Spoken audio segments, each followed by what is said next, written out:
I have a question, Stuart. Yes, Christine. Revisiting or returning to the blue light topic from Monday.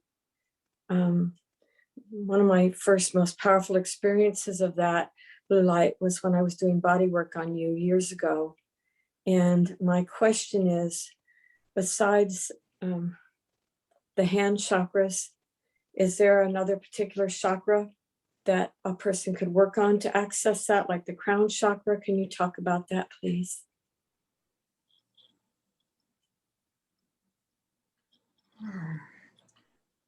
Look, there's no specific chakra that you have to work on. You just do your inner work, and these experiences will come to you.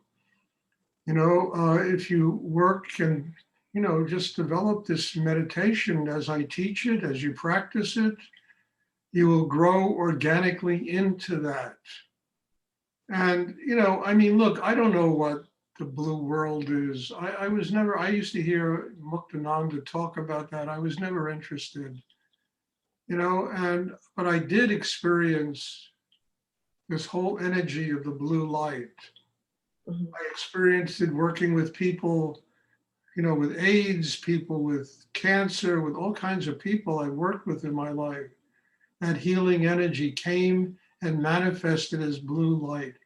I talk about it in my book, Leah, I think, about the transmission of blue light to help her overcome the problem. And, I never worked in a particular chakra to experience this. I just continue to build myself.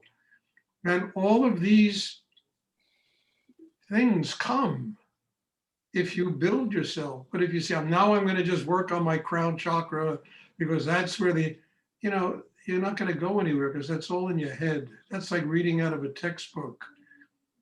Somebody writes in a textbook, if you want to go to the blue world, open your crown chakra. And you spend your whole life opening the crown chakra. If you ever get there, the energy will be too strong for you to even deal with. So organic inner growth is the key to this. It's the key to healing. It's the key to spiritual life. It's the key to everything. An inner organic growth, the development of a system inside a whole person that draws to you what you have to experience in order to continue to grow. So I don't think I would dwell on which chakra is connected to the blue world, I would just build myself. That's what I've done. I never, ever focus on one particular chakra, except for the one below the navel, because I need to be grounded there for the rest of them to really open. Mm-hmm. And that's what I would suggest. And if you're supposed to experience that energy of blue light to come through you and to help heal people, great, it'll come. Mm-hmm. But you got to be ready and prepared to be a vehicle for it. If you're not prepared, understand, it can do as much damage as it can do good, those energies. Same thing with cosmic physicians come and they do operations to transform the chakra system. If you build your system, you are ready for that. They come. These cosmic doctors, and they're very powerful. And they do this kind of psychic surgery on people that are ready to move to the next level in their life. So all of this is possible, but our job is to prepare for it. It's to get strong enough to be able to have these experiences. Without these experiences, doing damage to us because we didn't have the strength to deal with them. We activated them when we weren't ready. Mm-hmm. So that's what I would do, frankly. And if you're supposed to use blue light to heal people, it'll come to you. Mm-hmm. It'll come because you are ready to transmit it. I mean, they're very intelligent in the cosmos, much more intelligent than we are. They give these gifts to people that are ready to experience them. And we do the exact opposite. We want to experience these things before we're ready to experience them. And they do damage. They're too strong. So what I would suggest is what I suggested.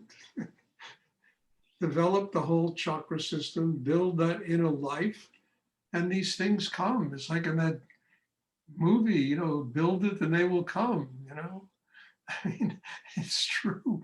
You got to have a baseball field for people to play on, well, they're not going to come. Thank you, Stuart. You're welcome. Does anyone else have a question they would like? I have a question. Yes.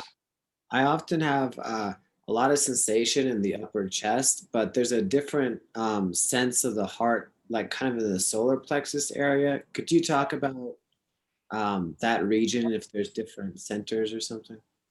I mean, which region? The heart?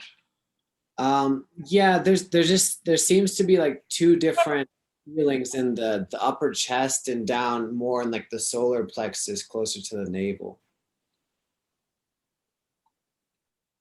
Oh, I'm not clear what you want me to talk about.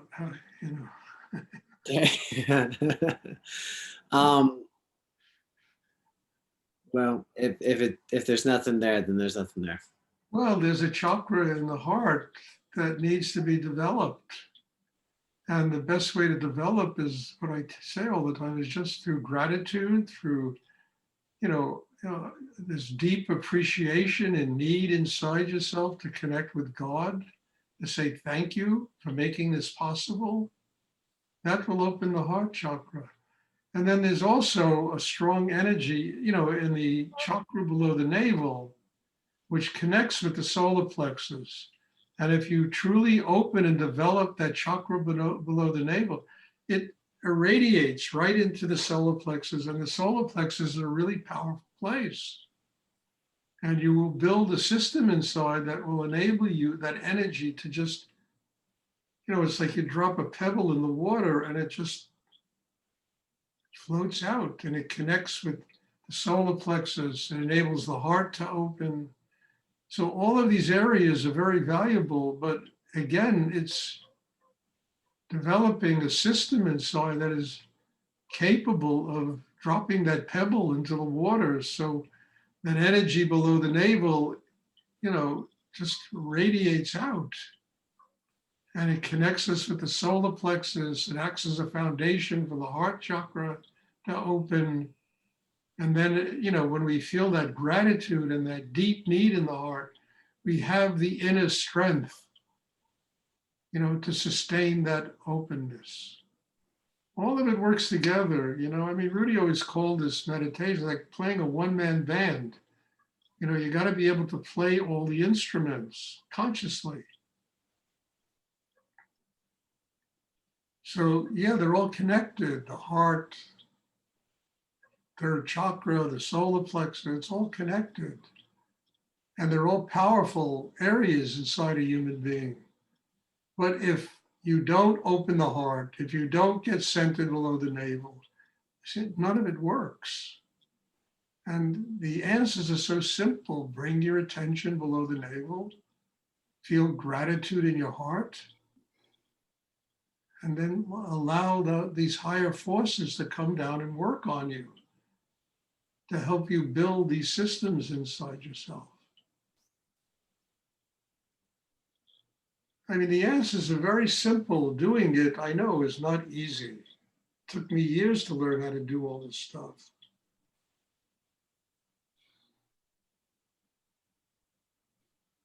I mean, the hand is another thing. Hands are healing instruments. There are chakras all over the hands. Center of the palm, at the edge of each finger, in each joint, there are chakras. And the hands are very powerful instruments. And when you build a chakra system that's strong enough, one of the first things that happens is you begin to feel that power in your hands.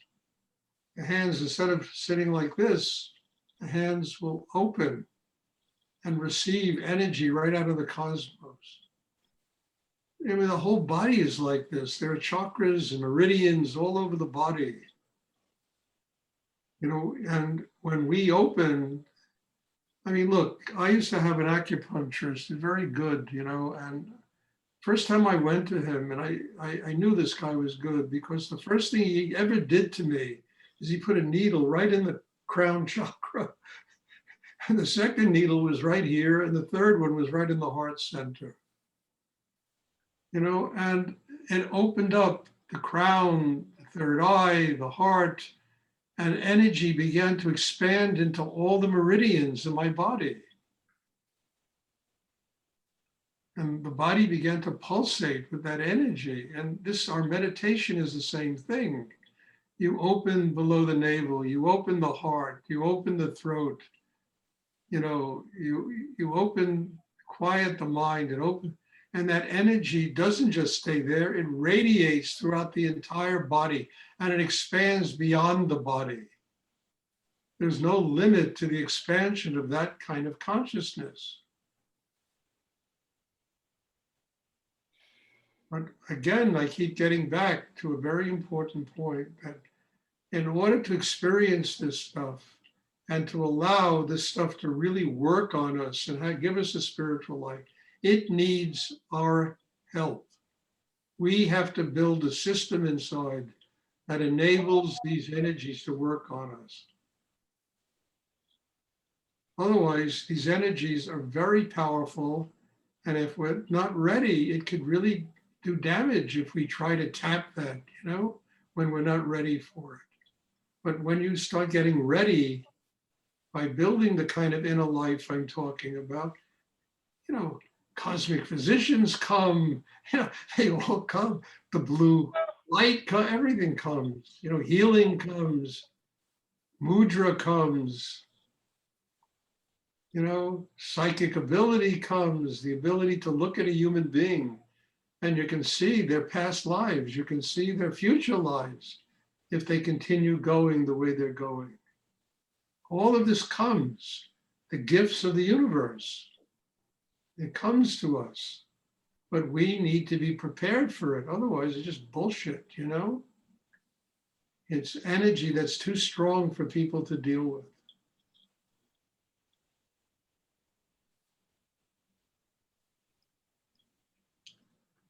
Does anyone else have a question they would like to ask? I have a question, Stuart. It's Wendy. Well, first, what's coming up, I was going to ask you something else, but the question around the energy, if the system isn't built, does the strong energy still come? Or I thought the system has to be built for the energy to even come. You know, You could take an LSD capsule and that energy will come. I mean it. I did it. I took LSD cap. I spent 4 hours sitting in the heart of the Buddha. First time I ever did that. You know, it changed me. My whole energy became different because I opened to a whole different level, but I knew I couldn't get that through drugs, you know? You know, it'll come, these things come. Even I have people all the time get in touch with me and tell me about the Kundalini experience I had 20 years ago. You know, and how can I relive that? Yet, meanwhile, 20 years went by, they have no training. They have no development. They had an experience that could have burned them up. You know, thank God they didn't continue having it because without training. So what we try to do here is to gradually build that kind of system that enables those forces in the universe to come and work on us. And this is important to understand. Everybody wants it now, you know? We live in a world where the internet is so fast that it's not fast enough yet. Everybody talks about the faster internet. You know, you get things in a second and a half and it's too slow today, you know? And that's the kind of world we live in, a world of instant, you know, food, instant everything. We need to mature into it gradually and grow day by day closer and build that kind of system, you know, that allows that these gods and demigods and devas and divas and all this stuff to come and really work on us. I mean, I sat with Rudy watching those energies work on him. He used to ask me, what do you see? And I would tell him. And it was amazing, you know? And I knew I was not Rudy. And if I'm going to have that kind of experience, I better grow in myself. I better really develop a system that can do that.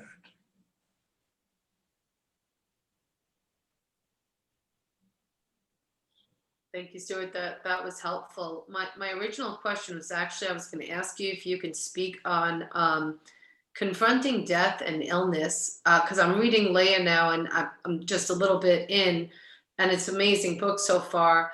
But just that overall looming like death and illness, could you speak to confronting that from the perspective of what we do here, you know, and what we're intending? Listen, if you do what I've been talking about for the last 15 minutes, you know, you will develop a system that will transcend both life and death. You will develop a system that will connect you to energy that's outside the realms of time. And that energy will enable you to recognize that birth and death are just organic processes that make it possible for people and the soul to evolve and get closer to spiritual enlightenment. If you build that kind of system, there is no longer this thing of death. It's just life. It literally is connecting with eternal life, you know, which is the soul force that connects with what's infinite in the universe. The fear of death, which is probably the greatest fear that people have in this world, because it's a fear of the unknown, of you know, from whose born no traveler returns, you know, Shakespeare said, to be or not to be, you know? I mean, it's true. People are scared shitless. And because of that, any little thing that is unknown threatens them.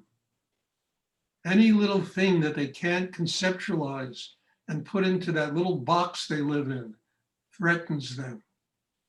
So once you build the kind of system I'm talking about, and you're able to create a marriage between life and death, you're no longer intimidated by all these constant births and deaths that we go through in any given lifetime. So we can use every moment as an opportunity to get closer to God. There are cycles that end. It's death and rebirth.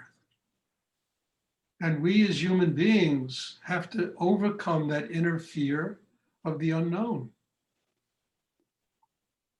You know, and the greatest of all the fears is the ultimate unknown, which is dying, you know. And the whole thing is kind of stupid. We cling to everything in life. And one day we got to let it go, all of it, everything goes. You know, even our good name is muddied by people after we're dead. You know, everything goes. So the whole purpose is to learn how to surrender in such depth that we literally attain a state of nothingness in ourselves. And that state of nothingness, which scares the hell out of people too, I'm going to be nothing, you know, is just allowing the entire universe to flow through. And that will eliminate the fear of death. It'll unify life and death. It'll enable us to truly embrace the unknown and allow the unknown to truly nurture us and to give us, I mean, it's like, and I've said it 100 times, but it's such so great what Bach said, you know, he's dying, right? And everybody is crying and lamenting. And I'm just going to where the music is. Why are you all so upset? You know, death is going to where all of creative energy comes from. It's where we came from, we're going back.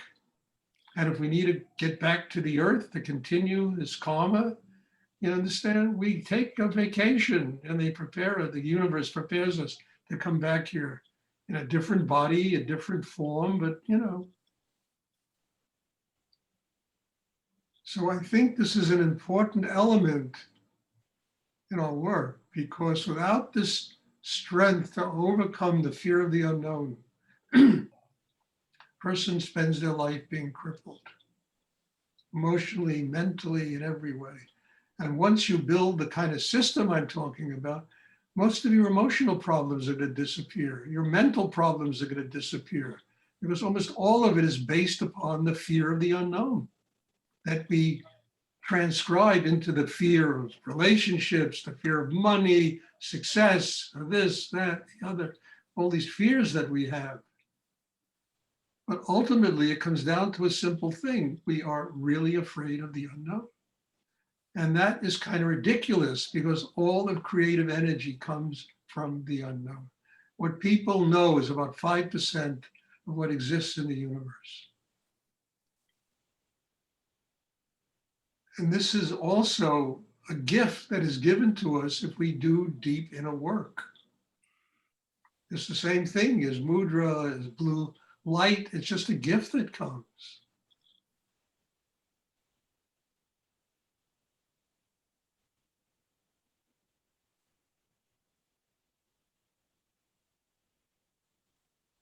It's like Macbeth, out, brief candle. Life is just a passing shadow, a poor play of it, struts and frets his hour on the stage, and then is heard no more. A tale told by an idiot, full of sound and fury, signifying nothing. I mean, it's the greatest thing ever written. I mean, because it's really true. And we are on that stage playing out that tale.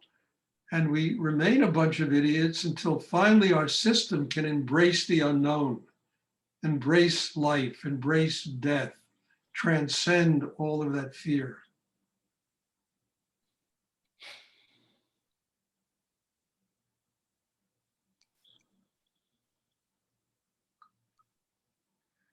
And our work is about that. You understand? Reaching that kind of depth inside oneself. And it's there in every one of you, and it's there in every human being. But one has to do the work to get there. Otherwise, forget it. All of that energy just flows past us like water going past a rock. It doesn't come inside. It doesn't nurture us inside, because we haven't built the system to embrace it, to allow it. We haven't become, getting closer and closer to a state of nothingness inside, which allows all of that to come in.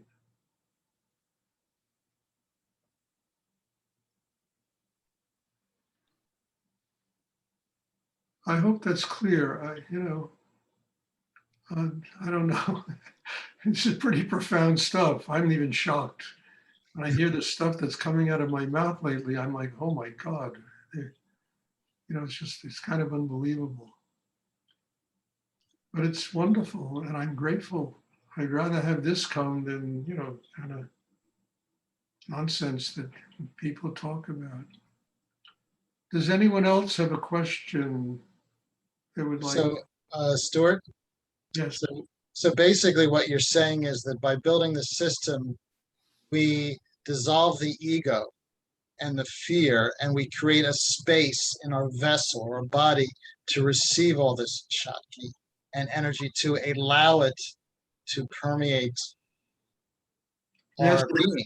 that's exactly what I'm saying. Yeah. That's exactly what I'm saying. Yes. Yes. It's really very simple. You said it in 3 sentences, It's not some complicated book written exploring and rationalizing, examining the cosmos. So it's very simple. One has to build an inner life that allows them to truly surrender the ego, the tension, the fear, the insecurity, to be nothing. Because ultimately we have to do it anyway. That's what's so silly about all this. We have no choice. One day we got to be nothing. And yet everything we cling to creates so much problems and neurosis and anxiety. And it doesn't let the universe flow through us and guide our lives. And there's got to be space in us to receive all that. Does anyone else have a question they would like to ask? I mean, you know, look, just to get down to some, it's why I have so many classes. You understand? The training it takes to learn the things I'm talking about. I mean, I had 3 classes today, you know, with, you know, Jennifer and Pat and Isabel. They were here, healing classes, hands-on classes here. I mean, it's amazing. Because I understand through what I've been through in my own life, the unbelievable amount of training it takes to get this, to learn this.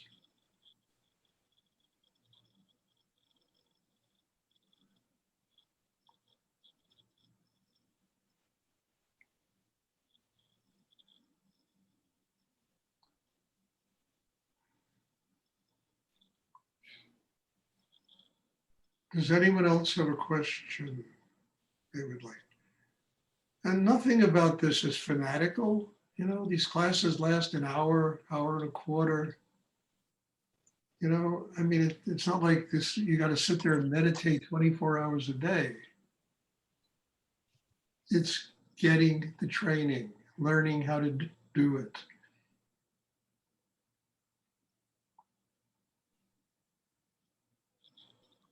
Does anyone else have a question they would like to ask?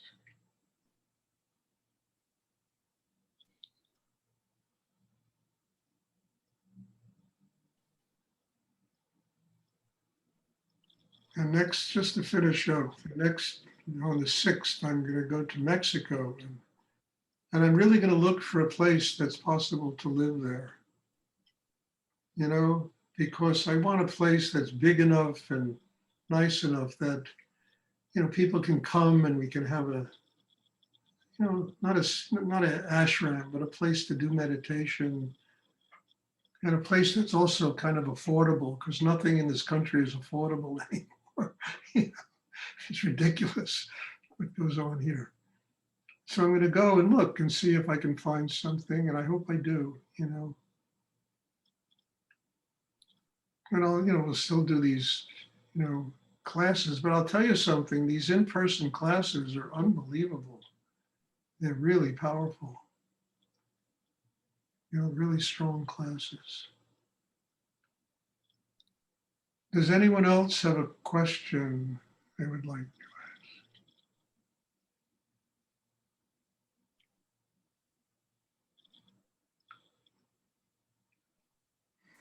ask? Okay. Thank you. God bless you all. And wow, what you all are extracting from me is beyond my even capacity. I tell you, it's amazing. So God bless you all and thank you. And there'll be a class, tomorrow is Thursday, tomorrow, and I'm looking forward to seeing everyone and take it all in, absorb it, grow with it, let it really work on you deep inside. And bless you all. Thank you. Thank you, Stuart. Good night. Thank you. Good night.